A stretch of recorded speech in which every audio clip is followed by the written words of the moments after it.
Monica POV. I'm sorry, Darius, sabi ko nang ibaba niya ako, malapit sa isang sink sa may silungan.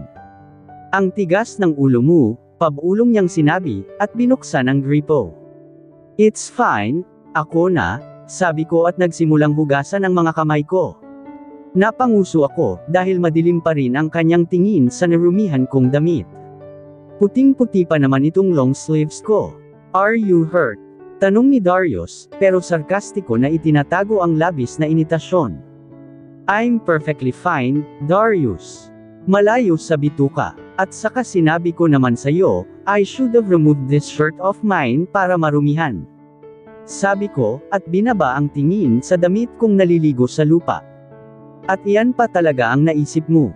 Magkasalubong ang mga kilay ni Darius na sabi, at halos pakialaman ako pati sa paghuhugas ng mga kamay at braso ko. Yes, kailangan ko na talaga itong tanggalin, sabi ko pagtapos maghugas ng mga kamay at braso, saka sinimulan ng kalasin ang mga butones ng suot kong long sleeves. Napailing na lamang si Darius, at hinayaan na ako. He distanced himself a bit, at tiningnan ang lumapit na si Mang Ador, habang may dalang malinis na puting t-shirt. Mabuti at may pabaon na ekstrang damit si Teresita. Oh, heto, Señorita, sabi ni Mang Ador.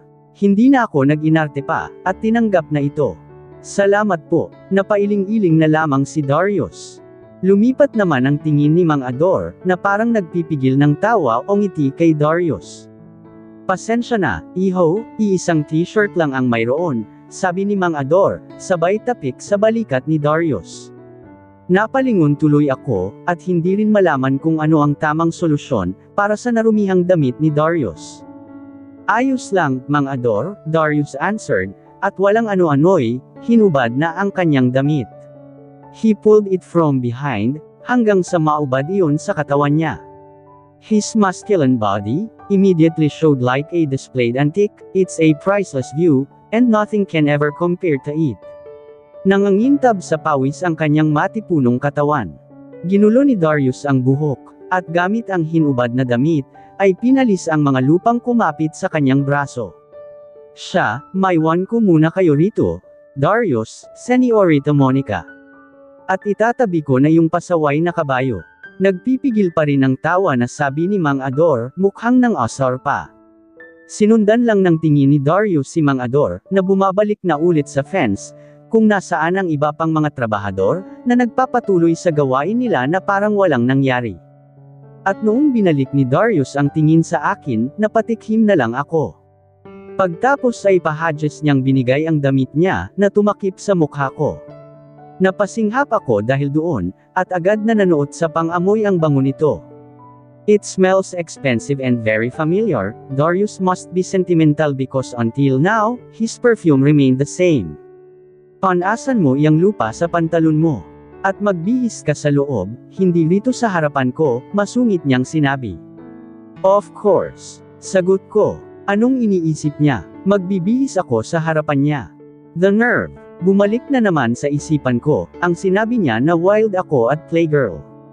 Hindi ko na naman maiwasang makaramdam ng iritasyon, at kagustuhang depensahan ang sarili ko. Ngayon, siguradong iyon pa rin ang iniisip niya tungkol sakin. Sinunod ko na lamang si Darius, at pumasok sa loob ng kamalig.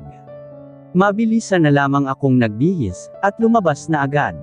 Paglabas ko ay naabutan ko si Darius, nakausap na ulit si Mang Ador, at mukhang may ibinibili na. Saktong paglapit ko ay umalis na rin si Mang Ador, at unti-unti nang nagsisilisan ang iba pang mga trabahador dito sa rancho. Suot ko na ang pinahiram na malinis at puting t-shirt. Nanakit na ang paa ko, dahil na rin sa nangyari kaninang pagkakahulog sa kabayo. Ang hinubad na long sleeves, at damit ni Darius ay hawak ko sa aking kamay noong lumapit ako sa kanya. Saan sila pupunta? They're going home already. Tanong ko. Nilingon ni Darius ako, bago bumaba ang kanyang tingin sa malinis ko ng suot, kahit na nababakasan pa rin ng dumi ang pantalon. Yeah, I told them to just go back tomorrow, sabi ni Darius. Are you sure you weren't injured? Tumango ako, at tinungo na rin ang kinaroroonan niya. Ang mga trabahador ay umaalis na, dahil tumitindi na rin ang init ng katanghalian. I thought you know me. This is too basic, Darius. Nilang kong dagdag at lamabi. Pagtapos nga nito ay sasakyan ko ulit yung. No, putol ni Darius na sagot sakin, kahit hindi ko pa natatapos ang sinasabi ko. Stop giving me headaches, Monica. I'm not your babysitter, mariin niyang dagdag, at naglakad na paalis. Hey, who said I want a babysitter? I'm not a baby. Hindi na ako bata, marahas kong sabi, at sinundan siyang patungo sa sasakyan. Dahil na rin sa naging pagkahulog ko kanina, hindi tuloy ako makahakbang ng maayos, gamit ang heels ko. Muntik na akong mapatid, pero agad ko ring nabalance bago pa lumingon si Darius. Nagpatay mali siya ako at tumayo ng tuwid, saka siya pinagtaasan ng kilay. Sa mansyon ka naman ang halyan. Ipahahatid kita sa tauhan pabalik sa inyo, sabi ni Darius, at pinasakay na ako roon sa kanyang Wrangler jeep, na may malalaking gulong. Sandali lang ang binyahe ng kanyang sasakyan, patungo sa mansyon ng mga Escudero. Ito ang unang pagkakataon, na makakapunta akong muli sa kanilang mansyon. The last time was when I was 15, just before what happened in Batangas. Noong bumaba ako, ay hindi ko mapigil ang mamangha. Ang ganda-ganda pa rin ng kanilang mansyon. Unlike ours which is a smaller, compared to the mansion of the Escuderos, it doesn't need any renovation. Matibay na matibay ang pagkakatayo, at ang bawat haligi nito. The paint still looks okay. It's an old Spanish mansion style, with touch of modernity. Hindi katulad sa amin, na sa bawat pagdaan ng panahon ay lalong lumuluma, na pag-iwanan ng modernisasyon. Napansin ko na halos walang tao sa kanilang mansyon. Hindi katulad noon, na may mangilan-ngilang trabahador. Ngayon ay parang sobrang tahimik. Where are the people? Tanong ko kay Darius, noong huminto ang sasakyan niya sa front yard. Nakalimutan ko nga palang itanong. Sina Tito Dante at Tita Michelle. Are they not here? They're in an indefinite out-of-the-town trips, sagot ni Darius. He smirked when he threw me a glance, bagay na hindi ko naintindihan. Don't worry, nandito pa ang mayordoma, at dalawang kasambahay. Napatango ako. Akala ko ay wala na talagang tao. Hindi nga nagsisinungaling si Darius, dahil pagpasok namin, ay nakita ko na nga sila. Ang pamilyar na mayordoma ng mga Escudero, ay naroon at ilan pang kasambahay. I still remember noong minsan akong malunod sa ilog, at alalang-alala ito sakin. Mukhang inaasahan na rin ito ang pagbisita ko, pero nang malangganan ako, ay tila hindi pa rin ito mapigil ang magulat. Monica, ikaw nga ba? Tanong ni Victoria, the same mayordoma, when I used to have vacations here some years ago. Sinalubong niya ako ng yakap, naluluha. Ikaw nga, bakit ngayon ka lang ulit nagawi rito sa El Amadeo? Ilang taon na rin ang lumipas. Napangiti ako. I used to be a very little kid, running around this mansion, at ngayon, hindi man sobrang nalalayo, malaki-laki na rin talaga ang pinagbago ko. It's nice to see you again, Victoria, sambit ko. Salamat naman, Darius, at inimbitahan mo itong si Monica dito. Kahapon ko lang din nabalitaan kay Alda, na dumating na pala ang anak ng mga Pimentel, sabi ni Victoria. Habang pinaghahanda niya kami ng tanghalian, hindi mapigilan ni Victoria, nabalitaan ako sa mga nakaligtaan ko sa mga lumipas na taon, at mabuti pa siya dahil itong si Darius, mukhang walang balak na magbahagi man lang kahit kaunti. Ang ate Roxanne mo ay nasa Canada na. Ang huli kong balita ay nurse na siya roon, at nag-asawa na rin, kwento ni Victoria. At iyong si Lyra naman ay nasa Maynila, nag-take raw ng masterel sa pagkaguro, pero nagtuturo na rin sa isang magandang paaralan doon. Ganoon po ba? I lost contact, kaya wala na akong nabalitaan pa, sabi ko, na hindi maiwasang makaramdam ng lungkot. Parang ang dami ko na palang na-miss sa mga nangyari, pero masaya naman ako sa natanggap na balita, tungkol sa kanila. Nabanggit nga rin ni Victoria ang tungkol sa pagpanaw ni Lola Sonyang, pati yung pag-uwi ni Lolo Checo sa Pangasinan. Sayang nga, Monica, at hindi mo naabutan si Nanay Sonyang. Ano nga ba kasing nangyari? Bigla na lang kayong naglahong pamilya Pimentel dito sa El Amadeo, naliling na sabi ni Victoria. Ngumiti na lang ako, hindi pa handang mapag-usapan ulit ang tungkol doon. What about the other two escuderos? Sina Shillo at Caleb. At si Killian Consuelo. And what about Athena Escudero? Pagtatanong ko, si Athena Escudero ang bunso sa magpipinsan. She's the only girl among the Escudero cousins. At halos kaedad ko lamang. Natawa ng kaunti si Victoria. Ay, hindi ba naikwento ni Darius? Si Shillo ay abala sa mga bagay-bagay. Si Caleb, siguro ay nasa Maynila. At si Killian, ano nga ba ang nangyari sa batang iyon? Wala na rin akong balita. Sayang, hindi bale na, Victoria, I'll call Killian one of these days. Ang tagal na rin noong huli ko silang nakausap. At sina Caleb na rin. Ako na mismo ang makikibalita ulit, sagot ko. Napatingin kami ni Victoria nang tumikim si Darius. Malamig ang tingin niya, noong magangat ng mga mata sakin. There's no need for that. Shillo is in Manila. Caleb, too. Killian is somewhere, where he shouldn't be bothered. Ani Darius. Hindi mo na kailangan pang tawagan sila, Monica.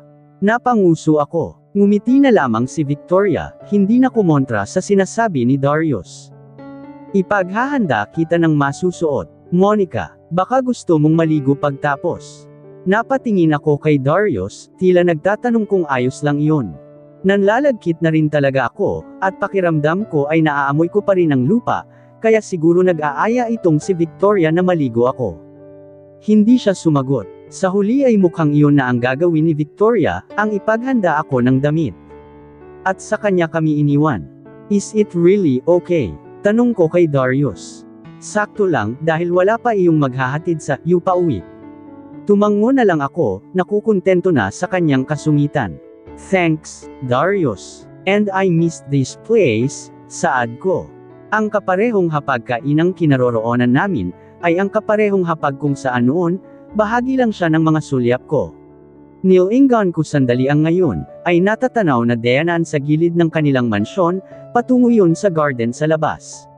Hindi ko alam kung mapapangisi ako, o maaasiwas sa tuwing naaalala, kung paano ni Darius hinalikan, sa lugar na iyon ang isang babae. Alam mo ba ang parteng iyan? Saad ko, tinutukoy ang lugar na iyon, na sinulyapan din ni Darius. He was having the best lunch in his life, when I rolled my eyes. That's where you kissed your girl back then. Natigilan si Darius sa sinabi ko, mukhang hindi inaasahan ang lumabas sa aking bibig. What the, Monica? I just smirked. Huwag kang mag-alala, your secrets will always be safe with me. At saka ako tumawa, kahit na, deep inside, alam kong wala namang nakakatawa. At normal lang naman talaga yun, hindi ba? I was 13 or 14. He and his girl traumatized the hell out of me. And I think that was the time that I started hating on him. Anong normal? Tanong ni Darius na nagsasalubong ang kilay sa tanong ko. Hisang, sagot ko, sabay subo sa aking pagkain, which made Darius stop, and his eyes unconsciously landed on my lips, because of the words that rolled out of my mouth. That's how we learn, you know, dagdag kong sagot, sabay kibat balikat. Malalim si Darius na huminga, hindi inaalis ang tingin na umangat sa mga mata ko, pagtapos sumandal sa kinauupuan. You think that's normal? Why? Is that how you do it? You normalized kissing boys. Tila may inis at matinding disagreement sa tono ni Darius. Hindi pa man ako sumasagot, ay tumayo na si Darius. Sinundan ko siya ng tingin. I'm done. Take a shower, then go home. At huwag ka nang sasakay pa sa kabayo, walang sasalo sayo sa susunod, saad nito, at tuluyan ng umalis. Napanganga naman ako, dahil sa pag-iiwan niya sakin. I didn't know allergic ka sa topic na kissing. Pahabol kong Alaska, na tinapos ng malakas na pagsara ng pinto ng kanyang kwarto sa itaas. He must be pure. Very demure. Napangisi ako't, hindi mapigil ang humajijek. He doesn't like those topics, Monica. Sakto rin namang bumalik si Victoria, at dala ang pamalit na nakuha. Iyon nga ang ginawa ko, nag-shower. Paglabas ko, akala ko ay dumating na ang maghahatid sa akin pauwi, kaya naman nagulat ako noong makita ko si Darius. He changed clothes, too. Nagulat ako nang makitang bagong ligo rin siya. Humakbang ako palabas sa front yard ng mga escudero. Hinahaplos nito ang isa sa mga kabayo. Mukhang binabalik ito sa kwadro, dahil kanina pa iyong nasa labas pagdating namin. Akala ko ay nagpapahinga ka na sa itaas, sabi ko. Nagangat si Darius ng tingin sa akin, at noong magtama ang mga mata namin, he had the same expression from a while ago, noong nasa hapag kami. Wala iyong maghahatid sa iyo kaya ako na, malamig niyang sinabi. Napatango ako, at tiningnan ang kabayo, ang kaparehong kabayo na dala niya, noong una ko ulit siyang nakita sa corn plantation. Are you done? Tanong ni Darius. Gusto ko tuloy isipin, na talagang pinapaalis niya na ako. Ngumuso ako at tumango. Yup, kailangan ko na ring umuwi. Tatapusin ko pa iyong mga papel, at darating pa mamayang hapon sina Aldrin, para sa renovation. Tumango si Darius. Gumawa ng ingay ang kabayo, noong tumigil na siya sa paghaplos dito at dinala iyon sa may kwadra. I heard you're planning to enroll. He asked suddenly. Siguro ay nalaman iyon kay Aldrin. Yup, sa susunod na Lunes siguro, ay bibisita na ako sa Amadeo College. He nodded. Anong kukunin mo? Business Administration, I answered quickly. I really want to learn about it, so I can manage the company well in the future. Dagdag ko. Nagtagal ang tingin sa akin ni Darius. Amusement was written all over his eyes. Future, he remarked. You're thinking about the future now. Tired of playing? Naging sarkastiko ang kanyang huling tanong. Too bad, Darius. 'Cause I can play, and think about the future. At the same time, natatawa kong sinagot. Naikinawala ng sarcasm niya. Hindi ko alam kung ano ba ang pinakain sa'yo ng bata ka. You're such a tease, may dilim ni Darius na sabi, na ikinakibit ko na lamang ng mga balikat. Well, I'm not a tease. I'm just overly confident. At gusto ko yung may thrill. I want something exciting, something fun. Bukas ay pupunta ako kina Ate Sita, she invited me. Natutuwa kong sabi, nang makasakay na sa sasakyan ni Darius. Siyempre ay magpapahinga na rin talaga siya at baka ay marami pang gagawing importante. Ikaw ang bahala, sabi ni Darius habang minamaneho ang sasakyan. Ang presko talaga rito sa El Amadeo, lalo na rito sa parteng ito ng probinsya, kung nasaan ang malawak na lupain ng mga escudero. Fresh air, lalo pa at napapaligiran ng bukirin. Less tall buildings and establishments, less pollution. Oo nga pala, Darius, wala bang plano ang mga escudero, na ibenta ang isa sa mga properties nyo? Kung may interesadong bumili, tanong ko, ibig kong sabihin yung maliit na bahay, sa gitna ng malawak na lupain, yung nasa pagitan ng daan ng mansyon namin, at ng Arco. Matagal na akong interesado sa bahay na iyon. It's a very small house. Mukhang kailangan lang ng kaunting renovation, at magiging maayos din iyon. It looks a bit abandoned. Para itong isang bahay, sa gitna ng kakahuyan na wala nang umuukupa. May malaki itong puno sa tabi, na siyang lumililim dito, na siya ring gustong gusto ko. That house is a property under my name now, sagot ni Darius, at nilinggan niya ako. Huwag mong sabihing plano mong kunin iyon kung sakali. You better stay at your mansion. Wala rin namang tumatao sa bahay ninyo. Tumango ako sa kanya. In the future, plano ko lang. Iyon ay kung dito ako mananatili sa El Amadeo, after my graduation. Natahimik si Darius, kaya muli akong nagsalita. Gusto ko ang bahay na iyon. Can you sell it to me in the future, Darius? Tanong ko na ikinalinggan niya sakin. If you're going to stay here, after your graduation, then I might consider that. He answered. Nakontento na ako sa sagot na iyon. But because you can't stay in just one place all your life, I doubt it. Anong ibig mong sabihin? Tanong ko at inanggitan siya ng kilay. Inayos ko ang pagkakaupo sa front seat, at hinarap ko pa siya. Una, hinuhusgahan mo ako na nagda-drugs. That I'm wild, a playgirl, a tease like what you said earlier. Tapos ngayon, taong hindi makontento naman. Naiinis kong tanong. Tinago ni Darius ang multo ng ngisi sa kanyang lobby. Let me clear myself once, and for all. Una sa lahat, I'm not into illegal stuff. I don't even smoke. And I might be wild and, fine, a playgirl. Pero hindi yun katulad ng iniisip mo. You don't smoke. Bakit nautal ka, kung ganoon? Umangat ang mga kilay ni Darius. And stop denying about how you played your boys in school. Iyon ang narinig kong balita sa papa mo. My lips parted. Hindi totoo, yun. I mean you interpreted it in a wrong way. Wrong way. Is there a right way for that? They're just boyfriends. Tried to kiss some but they don't cross lines. And I'm not yet into that stuff. I don't even know a lot about kissing. Kapag umaabot na sa ganoong level, I will break up with them, because I'm scared na malaman nilang hindi talaga ako marunong. Ang bilis ng pintig ng puso ko nang sinabi ko iyon, it's one of my secrets. Bakit iyan ang pinag-uusapan natin?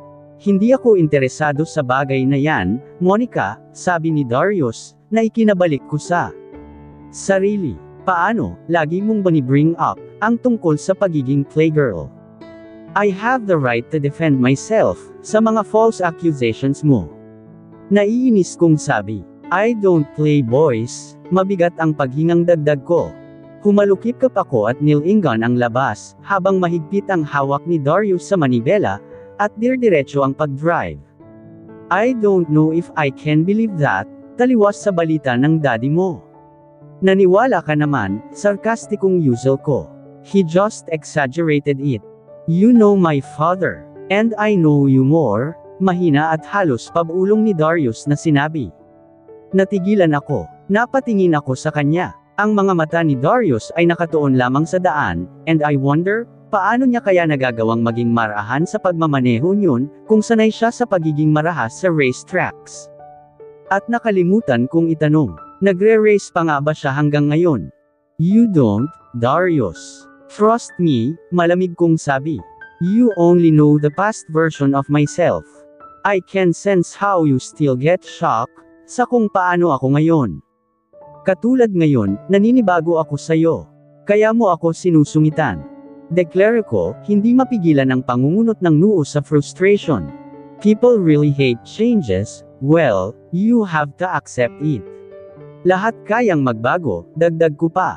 Hi, Darius. Kung alam mo lang, ang dahilan kung bakit ganoon, I'm sure it'll leave you speechless.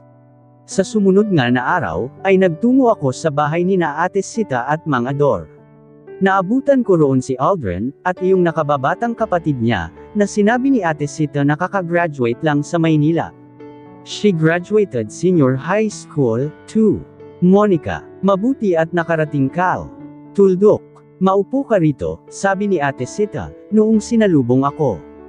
Wala pa si Darius. Siguro ay busy iyon. Nagpasalamat ako, at lumapit din hanggang sa lumabas iyong anak ni na Ate Sita. Hazel, halika rito. Nandito ang anak ni Don Agaton at Doña Caterina. Pagtatawag ni Ate Sita, sa loob ng bahay, at nilapitan ulit ako. May mesa rito sa labas. May mga iba rin silang bisita na binabati ako, at binabati ko rin. Karamihan sa mga ito ay trabahador din ng mga escudero. Ito nga pala ang anak kong graduate sa Maynila, si Hazel. Magkaedad lang kayo, mag-e-enroll din iyan sa Amadeo College, Monica, masayang sabi ni Ate Sita, habang pinapakilala sa akin yung babae. Napangiti ako. I can't help but get excited, lalo pa nang ngumiti ito sa akin. She looks friendly. Magkasing tangkad lang kami. Hanggang dibdib ang kanyang buhok, at makinis. She's beautiful. Ikaw nga ba ang anak ni Doña Caterina? Ang ganda mo pala. Kamukhang kamukha mo si Doña, sabi ni Hazel. Maupo ka, Monica. Salamat at congratulations din sa graduation mo, Hazel, sabi ko at sandaling ginala ang paningin. Oh, mukhang may hinahanap ka.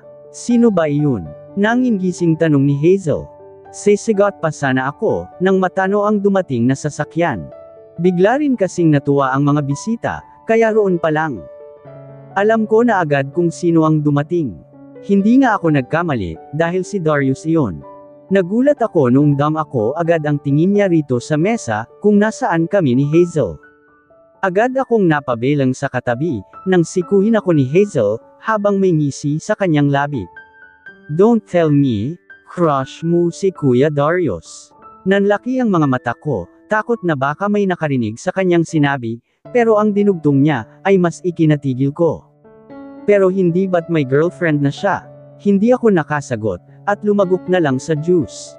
Ngumiti lamang si Hazel, pero alam kong iyon na agad ang simula, ng magiging panunokso niya sakin. Ngunit yung huling sinabi niya, hindi mawala sa isipan ko. Oy, sino itong bisita natin? Biglang tanong ni Aldrin, na kasama pala ni Darius. Bumaba rin doon ang iba pa, iyong mga kaibigan nila sa Talyer. Binati nila ako na ginawa ko rin naman. Akala ko ay hindi ka darating, Darius. Mabuti at marami talaga ang nailuto ko, sabi ni Ate Sita. Lumapit din si Mang Ador kay Darius, at tinapik ang balikat nito. Mga iho, halika at uminom na tayo. Sabi ni Mang Ador. Na medyo may tama na, at naputol pa sa pagkakaraoke, sabay hilaki na Darius sa kabilang mesa. Tay, bakit naman hindi kami kasali riyan? Reklamo ni Hazel. At hinailan niya ako patayo. Lumipat kami sa isa pang table, na naroon lang din sa mas malapit. Abat, hindi kayo kasali. Nay, sumbong ni Aldrin kay Ate Sita. Hayaan ninyo na, at graduation naman itong si Hazel, ang sabi ni Mang Ador, at bumalik na sa pagkanta, habang nag-aakbayan sila ng mga kumpare. Thank you, Tay, sabi ni Hazel, at hinawakan ang kamay ko. Tara, Monica, uminom tayo. Kaunti lang naman. Hindi ko alam kung bakit dahil napatingin ako kay Darius. Bahagyang sumeryoso ang tingin niya sakin. Sige, Hazel, kaunti lang, sagot ko na lang. Mukhang may sasabihin sana si Darius, pero hindi niya na iyon natuloy pa, dahil gusto na rin silang painumin ni Mang Ador.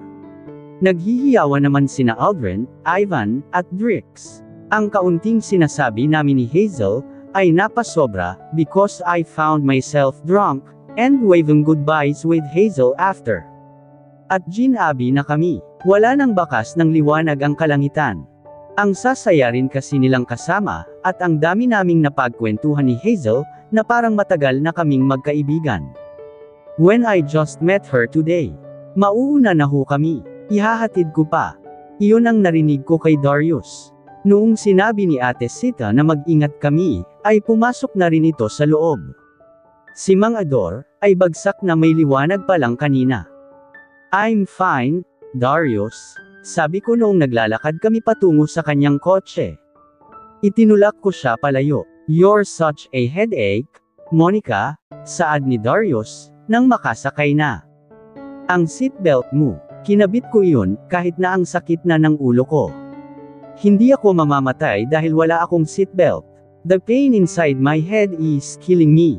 Can you drive slower, Darius? I'm trying to sober up. Ayaw kong umuwi na lasing, baka isumbong ako ni Alda kay Daddy. Ngumuso ako, at sinusubukan na lang panatilihing gising ang diwa, kahit nahuhulog na ang talukap ng mga mata ko. Hindi niya ako sinagot. Tiningnan ko siya at napakapit sa headboard, noong yumandar na ang sasakyan niya. Ouch! Drive slower. Senggal ko kay Darius. Mabagal iyon. Nahihilo ka lang, malamig na sagot niya. Whatever, napakasungit mo. Lagi na lang. Si Heloise ay hindi mo naman sinusungitan noon. Kids, iritadong bulong ni Darius. I heard that. Birthday ko na ulit after 2 months. I'm going to turn 19. And then I'm 20 after. I'm not a kid. Stop cursing, matalim ni Darius na sabi. Let us go home in peace for sake, Monica. Umirap ako. Bawal akong magmura, pero siya ay pwede. How does that make sense? Ang sabi ni Hazel, may girlfriend ka na raw. Tanong ko sa kanya, matapos magising sa mababaw na idlip. Umaandar pa rin ang sasakyan. Dahil siguro sa iyon ang kanina pang laman ng utak ko, kaya hindi iyon ang nadulas sa aking dila. What? Salubong mga kilay ni Darius na usual. I sighed drunkenly. Tumingin ako sa labas. Hindi ko alam kung bakit ganito ang nararamdaman ko. I felt a pang on my chest, and it hurts.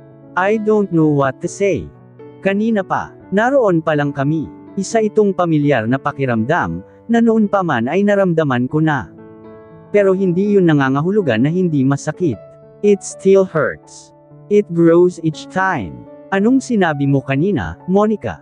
Nilingan ko siya ulit, at doon lamang namalayan, na huminto na pala ang sasakyan malapit sa aming gate, matapos ang mahabang katahimikan. Kinagat ko ang aking labi. Yumuko ako. Kanina pa ako nagpipigil, pero sa pagkakataong ito, hindi ko na naiwasan pang uminit ang sulok ng mga mata ko. Ang sabi ni Hazel, "You have a girlfriend, is that true?" Tanong kong nangangat ng tingin sa kanya. Darius's eyes locked with mine, and slowly, they softened. Gumalaw ang kanyang panga, lalo nang makita ang mga mata kong nangungusap, and I just know, full of tears are forming in my eyes. But I can't stop them. Is that true, Darius? Mahinang tanong ko ulit. Please, say no. Lagi niya naman akong nasasaktan, sadya o hindi. Kahit ayaw niya. Why am I feeling this way? Bakit ba kasi ang hirap-hirap kalaban ng sarili ko sa nakaraan? Of all the things in my life, why does it have to be Darius? That is hard to get over with. Hindi ko maintindihan. Bakit hindi pwedeng iba? Wala bang iba? Huwag mo nang sagutin. I'm just drunk. Bawi ko, kinagat ang nanginginig na labi, at akmang itutulak na ang pinto ng sasakyan pabukas. Sandali, Monica, tawag ni Darius, dahilan para mapatigil ako sa akma kong pagbaba. You want me to answer that? I just bit my lip, hindi ko alam kung titango o liling. I don't know, Darius, I really don't know. I just want to get over you. But I can't. Frustrated kong sinabi. Can you please tell me? Because no matter what I do, I still get hurt by you, at the end of the day. Kahit na masaya naman buong araw. Because the moment I go to bed, and think of you and all the times, I got hurt because of my feelings for you, ako pa rin ang talo. And it's a never-ending cycle, since time immemorial. And I don't know what to do anymore. This is so immature. Dahil lang sa nalaman kong may girlfriend siya, para akong 15 anyos na mag-iiyak, dahil hindi na pwede ang nagugustuhan ko. Gaano katanga pa ba ang itatanga ko? I hate this. Anong ibig mong sabihin? You said. Nangunot ang noo ni Darius. I said what? Ang sinabi ko sa kanya na hindi ko na siya mahal. Nawala na talaga. Hindi ko alam kung lasing na talaga ako, o dinadahilan ko lang ang alak para sa kabaliwan ko. My eyes caught his lips. Monica, he called huskily. Pero hindi niyo napigilan ang pagtawid ko sa aming distansya. His deep eyes darkened, his jaw moved. I know he wanted to stop me, but he didn't know how to touch me. Tell me you can't love me, Darius, I whispered helplessly. Maybe then I'll stop. You're just drunk. You'll regret every words and actions, when the sun rises. Monica, malamig ni Darius na sabi. There must be something in his eyes, because it's impossible not to admire them, kahit sino pa ang kaharap niya. Hindi ko pinakinggan ang kanyang sinabi, at sa totoo lang, hindi ko rin alam kung paano ko naabot ang lobby ni Darius, gayong nasa driver's seat siya, at maliit ang espasyo. But I kissed him. I kissed him, and it wasn't just a smack. I moved my lips on his soft lips. Mga labing bahagi ng pangarap ko, touched his jaw. Nagmulat ako at tiningnan ang mga mata ni Darius na katulad ko, nalalasing din. He just mastered his self-control in all aspects. I bit my lip because his lips tasted better than all of my dreams about him. I like you, Darius. I still do, and I doubt I'll ever get over you. At dito na po nagtatapos ang 12 kabanata ng ating kwento. At sanay muli niyo po akong samahan sa mga susunod pang kabanata. Maraming salamat po.